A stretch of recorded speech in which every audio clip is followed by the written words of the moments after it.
कहानी शुरू 1989 से होती है। हम सैम नाम के एक बच्चे को देखते हैं। उसके सामने उसके डैड बैठे हुए थे जो इनकॉम कंपनी के सीईओ थे। ये कंपनी गेम्स बनाया करती थी। सैम की डैड अपने बेटे को बताते हैं कि हमने एक दुनिया बनाई है जो बहुत खूबसूरत है और काफी खतरनाक भी है, और ये एक गेम की दुनिया है। मैं इस दुनिया में जा चुका हूँ और मैंने वहाँ पर जाकर लेजर से चलने वाली तेज बाइक भी चलाई है। वहाँ गेम की दुनिया में ट्रोन भी है। ट्रोन वो प्लेयर है जो इंसानों के लिए गेम की दुनिया में लड़ता है। मैं उस गेम की दुनिया में हमेशा के लिए रहना चाहता था, इसलिए मैंने उस दुनिया में अपनी एक हमशक्ल बनाया जिसको मैंने क्लो का नाम दिया, जो इंसानों की तरह सोच सकता था, उनकी तरह काम कर सकता था। सैम की डैड जाने से पहले उससे कहते हैं कि हम कल गेम्स खेलने चलेंगे, और जिसके बाद वो वहाँ से चले जाते हैं। फिर अगले दिन टीवी पर खबर चलती है कि इनकॉम कंपनी का सीईओ गायब हो चुका है, और इसी तरह बहुत साल गुजर गए थे। फिर जिसके बाद हमें कुछ वक्त के बाद दिखाया जाता है कि सैम अब बड़ा हो चुका था और कंपनी का आधा पार्टनर भी बन चुका था। वो एक दिन कंपनी में आता है और वो उस जगह पर चल जाता है जहाँ पर सारी गेम्स के सर्वर को रखा गया था, पर यहाँ पर गार्ड ने उसे देख लिया था। इससे पहले गार्ड उस तक पहुँचता, वो कंपनी के ऑपरेटिंग सिस्टम को ऑनलाइन कर देता है, यानी कि उस गेम्स को इंटरनेट पर डाल देता है, जिससे अब दुनिया में कोई भी कहीं भी इस कंपनी की गेम को खेल सकता था।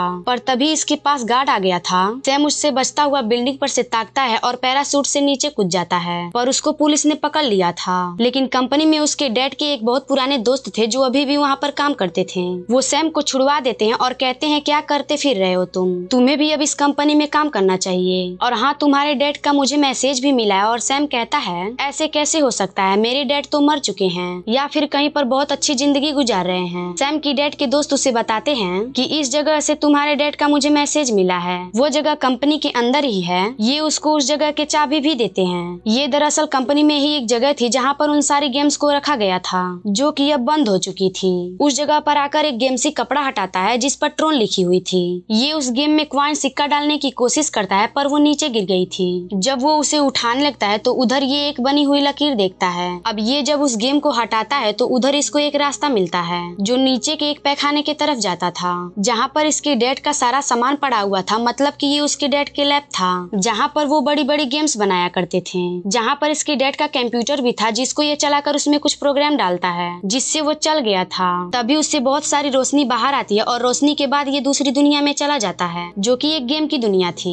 इससे पहले सैम यहाँ पर कुछ कर पाता तभी दो लोग आते हैं जिन्होंने काले रंग के सूट पहने हुए थे, और वो सैम को लेकर अपने साथ चले जाते हैं। इसके बाद ये लोग इसको भी अपने जैसा सूट पहनाते हैं और इसके पीछे एक अजीब सी डिश भी लगा दी जाती है। ये डिश ऐसी थी कि वो इसके दिमाग की सारी यादों की रिकॉर्ड कर सकती थी। ये वहाँ पर गेम खेलना शुरू करता है। सैम बहुत अच्छी गेम खेलता है, लेकिन तभी यहाँ पर एक ट्रोन आता है, वो सैम को हरा देता है। इससे पहले सैम को कुछ होता है, इसके जिस्म से खून आने लगता है। तभी वहाँ पर इनका लीडर क्लू आ गया था। ट्रोन कहता है कि ये तो इंसान है। क्लू कहता है कि इसको मेरे हवाले कर दो। जब सैम क्लू को देखता है तो कहता है कि आप तो मेरे डैड हो, पर जैसे कि सैम की डैड ने उसे बचपन में बताया था कि उन्होंने गेम की दुनिया में अपना एक हमशक्ल बनाया है, और ये वही हमशक्ल था जिसका नाम इसके डैड ने क्लू रखा था। क्लू यहाँ पर सैम की डिश को चेक कर रहा था, पर उसे वो चीज नहीं मिल पाती जिसे वो ढूंढ रहा था। वो सैम से कहता है कि तुम्हें मेरे साथ गेम खेलनी होगी। अब एक तरफ सैम की टीम बनाई जाती है और दूसरी लीडर की, यानी कि उसकी डैड की क्लू की, कि ये अब लेजर बाइक पर बैठ जाते हैं और रेस लगाने लगते हैं। इस लेजर लाइट के दरमियान अगर कोई भी आगे आएगा तो मारा जाएगा। एक एक करके सभी टीम के प्लेयर्स मर गए थे, बस सैम और क्लू ही बचे थे।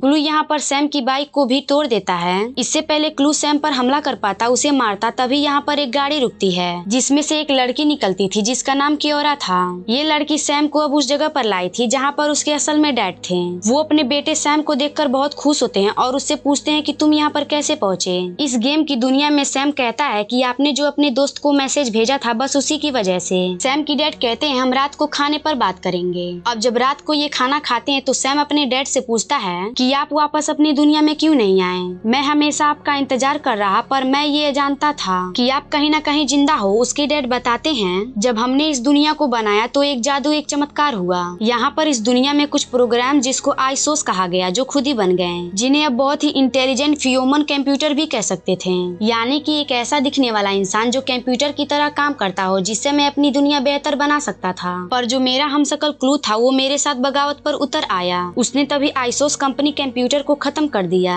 और साथ ही साथ ट्रोन को भी मार दिया, जिसको मैंने गेम की दुनिया में इंसानों के लिए देखभाल करने के लिए बनाया था। ये वो प्रोग्राम थे जो दुनिया में खुद ही बन गए थे, जिसके बाद वो दरवाजा भी बंद हो गया जहाँ सैम अपनी दुनिया से आया था। सैम अपने डैड को वो रास्ता दिखाता है जहाँ से वो खुद आया था। वो वो कहता है चलो डैड मेरे साथ हम वापस अपनी दुनिया में चलते हैं, पर उसके डैड कहते हैं कि नहीं, ये रास्ता सिर्फ 8 घंटे तक खुला ही रहेगा और फिर जिसके बाद जो क्लू है वो मेरे डिस्क को हासिल कर लेगा और वो हमारे दुनिया में जाकर तबाही फैलाएगा और यही उसकी जिंदगी की मकसद है। सैम की डैड उसे बताते हैं जो मैसेज तुम्हें मिला है वो मैंने नहीं बल्कि क्लू ने भेजा था, ताकि कोई भी इंसान गेम की दुनिया में आए और असल दुनिया की दरवाजा खुल जाए और ये बाहर जा सके हमारी दुनिया में। और यहाँ पर जो लड़की क्योरा थी वो भी एक प्रोग्राम थी, कंप्यूटर की तरह थी, जिसके बारे में सैम के डैड ने बताया था। कुछ प्रोग्राम इस दुनिया में खुद बन गए थे। वो सैम को बताती है कि तुमने अगर अपने डैड के हमशक्ल क्लू को मारा तो तुम्हारे डैड भी मर जाएंगे। सैम कहता है नहीं, मैं अपने डैड को कुछ नहीं होने दूंगा, उन्हें बचा लूंगा। इसके बाद वो यहाँ से चला जाता है। एक बार फिर क्योरा उसके पास आती है और उसे नक्शा देकर कहती है इसके जरिए तुम एक आदमी से मिलोगे जो पहले आइसोस की देखभाल करता था। आइसोस वही प्रोग्राम थे जो खुद ही बन गए थे। वो आदमी तुम्हारी मदद कर सकता है। अब सैम अकेला ही अपनी गाड़ी लेकर उससे मिलने चला जाता है। जहाँ पर जब ये पहुँचता है तो वो अपनी गाड़ी को बाहर ही खड़ा करके उसके पास चला जाता है, जहाँ पर उसे एक लड़की मिलती है जो कह रही थी कि अगर तुम हमारे लीडर से मिलना चाहते हो तो तुम्हें पहले एक गेम खेलना होगा। उधर बाहर जो सैम अपनी गाड़ी खड़ी की थी तभी बाहर क्लू के गार्ड आ गए थे, जो उन्हें पता चल गया था कि ये गाड़ी कहाँ से आई है। दरअसल क्लू सैम की डैड को कब से इस दुनिया में ढूंढ रहा था। ये जब उस जगह पर जाता है तो वहाँ पर इन्हें कोई भी नहीं मिलता। क्लू को बहुत गुस्सा आता है। सैम के डैड क्योरा को लेकर जा चुके थे। उधर सैम उस लीडर से मिलकर कहता है कि मुझे बाहर जाने वाले दरवाजा का पता करना है, पर ये नहीं जानता था कि ये आदमी क्लू से भी मिला हुआ था। यहाँ पर ये पता चलता है कि ये आदमी इस दुनिया के बहुत ताकतवर था, ये लीडर ही था। तभी सैम पर इसके सभी गार्ड्स हमला कर देते हैं। उधर क्योरा भी आ चुकी थी, मगर लड़ते हुए क्योरा के एक हाथ कट जाता है। यहाँ पर सैम की डैड आ गए थे जो क्योरा को और सैम को बचा लेते हैं। यहीं पर एक प्रोग्राम आता है जो सैम के डैड पर डिस्क पर हमला करके उसे ले लेता है। असल में ये वही डिस्क थी जिसे सालों से क्लू ने हासिल करना चाहता था। वो लीडर भी वही था जिससे सैम मिलने आया था। वो उस प्रोग्राम को मारकर डिस्क को हासिल कर लेता है। यहीं पर क्लू भी आ गया था लीडर के पास जो डिस्क थी। वो क्लू से सौदा करता है, कहता है तुम्हें ये डिस्क दे दूंगा, पर तुम्हें इस दुनिया का किंग मुझे बनाना होगा। और डिस्क लेकर उसको यहाँ का कंट्रोल देकर चला गया था। तभी उस जगह पर ब्लास्ट हो जाता है जहाँ पर लीडर था। दरअसल क्लू ने भी इस लीडर को धोखा दिया था, वो भी मर चुका था। क्लू के पास अब वो डिस्क भी आ गई थी जिससे अब वो असल दुनिया में जा सकता था। उधर सैम की डैड क्योरा को भी ठीक कर दिया था। यहाँ पर सैम को पता चलता है कि क्योरा आइसोस प्रोग्राम है। वो बताती है जब क्लू सभी प्रोग्राम्स को खत्म किया था तुम्हारे डैड ने मेरी मदद की थी। अब ये तीनों वापस अपनी दुनिया में जाने के लिए तैयार थे। तभी उनके सामने क्लू के गार्ड्स आ जाते हैं। इनका रास्ता रोक रहे थे। क्योरा को यहाँ पर पता था कि अगर सैम की डैड को आगे जाना है तो उन्हें डिस्क की जरूरत होगी। ये अपनी डिस्क उतार कर उन्हें दे देती है और खुद अब उनका सामना करने उनके सामने आ चुकी थी। तभी वहाँ पर एक गार्ड आता है जो क्योरा पर हमला कर देता है। सैम की डैड जब ये देखते हैं तो उन्हें पता चलता है कि ये तो ट्रोन है जो वो समझते थे कि ये मर चुका है। सैम अपने डैड से कहता है कि आप जाएं, मैं क्योरा और आपकी डिस्क को लेकर वापस आऊंगा। उधर क्लू को भी दिखाया जाता है जो अपने आर्मी से कह रहा था कि वो वक्त आ चुका है जब हम असल दुनिया में इंसानों की दुनिया में जाकर उन पर राज करेंगे। लेकिन यहाँ पर सैम भी पहुँच गया था। वो डिस्क को लेकर क्योरा को बचाकर यहाँ से जा रहा था। तभी क्लू को पता चल जाता है कि डिस्क को सैम ने चुरा लिया है और साथ ही साथ सैम ने सारे सिस्टम को भी हैक कर लिया था और इसी वजह से क्लू सैम पर हमला कर देता है। सैम भी अपनी उड़ने वाली फ्लाइंग मशीन में था। क्लू पर भी हमला करता है, उसकी सारी आर्मी को खत्म कर देता है। अब बस क्लू और उसका ट्रोन ही बचे थे। सैम के डैड ने ट्रोन को इंसानों के हिफाजत के लिए बनाया था। सैम के डैड कहते हैं मैंने तो तुम्हें इंसानों की मदद के लिए बनाया था और तुम क्या बन गए। ये सुनकर ट्रोन को अकल आ गई थी। वो क्लू पर हमला करता है, उसे मारने वाला था, पर क्लू एक शक्तिशाली इंसान था, वो नहीं मरता, उल्टा उसने ट्रोन को ही मार दिया था।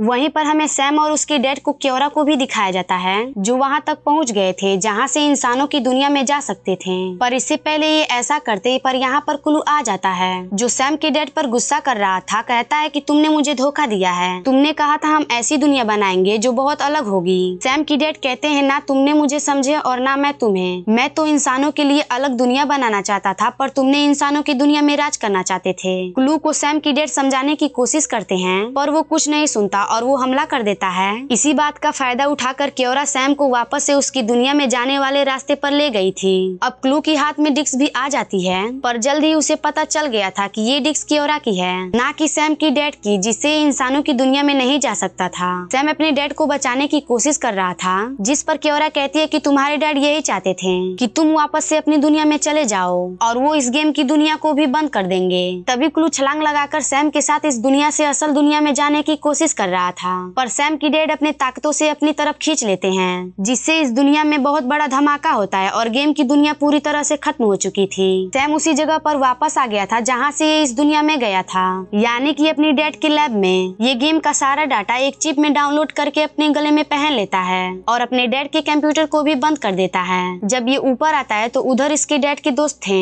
ये उससे कहता है कि आप इस कंपनी के नए मालिक हैं और मैं भी खुद इस कंपनी में काम करूंगा। वो अब इस जगह से बाहर आ गया था जहाँ पर क्योरा उसका इंतजार कर रही थी, जो इसके साथ उसकी असल दुनिया में आ गई थी। वो उसका बाइक पर पहली बार बैठकर सूरज दिखाता है। दरअसल क्योरा ने अपनी सारी जिंदगी में सूरज को नहीं देखा था, क्योंकि वो बनी ही गेम की दुनिया में थी, क्योंकि वो कोई इंसान नहीं थी बल्कि एक तरह का प्रोग्राम थी। वो एक कंप्यूटर थी, पर अब वो सैम के साथ इंसानों की दुनिया में आ चुकी थी। सैम उसका इस्तेमाल करके क्या इस दुनिया को बेहतर कर पाएगा, जैसे उसके डैड करना चाहते थे। और इस दुनिया के भलाई के लिए सैम की डैड ने अपनी जान दे दी, ताकि कोई भी इस दुनिया को नुकसान ना पहुंचा पाए। और इसी के साथ ये कहानी यहीं पर खत्म हो जाती है। तो अगर ये वीडियो अच्छी लगी हो तो please do like and share this video and please subscribe to my channel and hit the bell icon.